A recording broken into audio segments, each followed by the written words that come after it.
Friends, welcome back to our channel. நம்ம சேனலை subscribe பண்ணாதவங்க சப்ஸ்கிரைப் பண்ணிக்கோங்க. மறக்காமல் லைக் பண்ணி சப்போர்ட் பண்ணுங்கள்.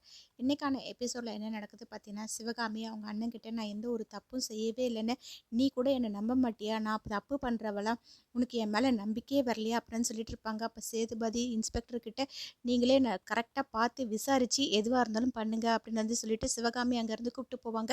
பார்த்தீங்கன்னா, சிவகாமியோட பொண்ணுங்க எல்லாருமே வந்து மாமா எங்கள் அம்மா எந்த ஒரு தப்பும் பண்ணவே இல்லைன்னு கெஞ்சிட்டு இருப்பாங்க.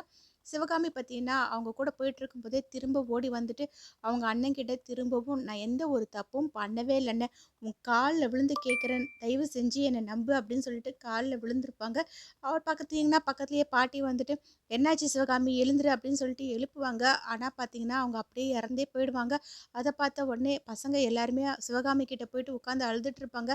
அம்மா இப்படி எங்களை விட்டுட்டு போயிட்டியேம்மா, நீ தானே எங்களுக்கு எல்லாமே, நீ இல்லாமல் நாங்கள் என்ன பண்ண போகிறோம் அப்படின்னு சொல்லிட்டு சின்ன பொண்ணு பார்த்தீங்கன்னா நேராக போயிட்டு அவங்க வந்து தூக்கு போட்டு செத்து போயிடுவாங்க. சாமுண்டீஸ்வரி அவங்க தங்கச்சி கிட்ட போயிட்டு, ஏன் மகேஸ்வரி எங்களை விட்டுட்டு போயிட்டா, அம்மா தான் எங்களை விட்டுட்டு போயிட்டாங்கன்னு பார்த்தா நீயும் என்னை விட்டுட்டு போயிட்டியே, நாங்கள் இனிமேல் என்ன பண்ண போகிறோம் யாருமே இல்லாமல் அப்படின்னு அழுதுட்டு இருப்பாங்க. கொஞ்ச நாளைக்கு அப்புறம் பார்த்தீங்கன்னா இன்ஸ்பெக்டர் சேதுபதியை போய் மீட் பண்ணி நகையை திருடினவங்கள நாங்கள் கண்டுபிடிச்சிட்டோம் அப்படின்னு வந்து சொல்லுவாங்க. சேதுபதியும் பார்த்தீங்கன்னா அந்த ரவுடிங்களை போய் பார்த்துட்டு, இவங்க என்ன பண்ணாங்க அப்படின்வாங்க. இவனுங்க தான் அந்த நகையை திருடி இருக்காங்க, அவங்க சிவகாமி வீட்டுல வரும்போது ஒரு நகையை விட்டுட்டு போயிட்டாங்க, நம்ம தான் தப்பாக புரிஞ்சுக்கிட்டோம் அப்படின்வாங்க. அதை கேட்டு சேதுபதி நான் தப்பான ஒரு முடிவு எடுத்து தப்பான தீர்ப்பு சொல்லிட்டேன் போல அப்படின்னு சொல்லிட்டு ரொம்பவே ஃபீல் பண்ணிட்டு இருப்பாங்க. இந்த விஷயம் பார்த்தீங்கன்னா சாமுண்டீஸ்வரிக்கும் சொல்லுவாங்க. அவங்களும் அந்த இடத்துக்கு வருவாங்க. அவங்க மாமாவை பார்த்துட்டு, எங்கள் அம்மா உங்ககிட்ட எவ்வளோ கெஞ்சுறாங்க, கொஞ்ச நாள் எங்கள் அம்மாவை நம்புனீங்களா, இப்போ எங்கள் அம்மா இல்லாமல் இருக்கிறதுக்கு காரணமே நீங்கள் தான், இப்போ பார்த்தீங்களா எங்கள் அம்மா எந்த ஒரு தப்பும் செய்யலைன்னு வந்து உங்களுக்கு தெரிஞ்சிருக்கு,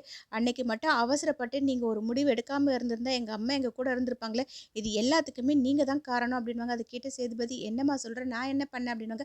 அன்னைக்கு மட்டும் அம்மாவை நீங்கள் நம்பியிருந்தா இது எல்லாமே நடந்திருக்குமா அப்படின்வாங்க.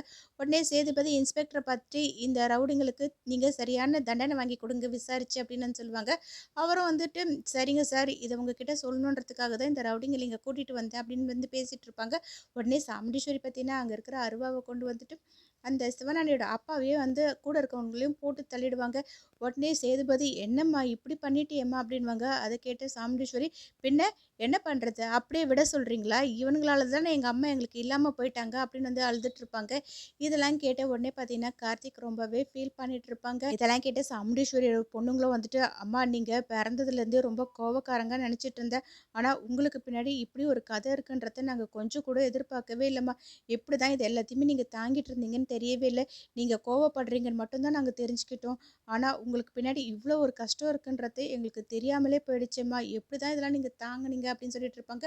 பார்த்தீங்கன்னா ரோகிணியும் வந்து, அம்மா ஒரு தாத்தா என்னென்னா குடும்பக்காரராக இருந்திருக்காரு, பொண்ணுங்களே பிடிக்காதுன்னு சொல்லிட்டு எரிக்கிறதுக்கு பார்த்துருக்காரு, இன்னொரு தாத்தா ஏன் தான் இந்த மாதிரி தப்பான ஒரு பழியை போட்டு உங்கள் அம்மாவை உங்ககிட்ட இல்லாமல் பண்ணியிருக்காரு, ரெண்டு பேருமே சரியில்லைம்மா, எனக்கு அந்த குடும்பத்தை கொஞ்சம் கூட பிடிக்கவே இல்லை அப்படின்னு வந்து சொல்லிட்டு இருப்பாங்க.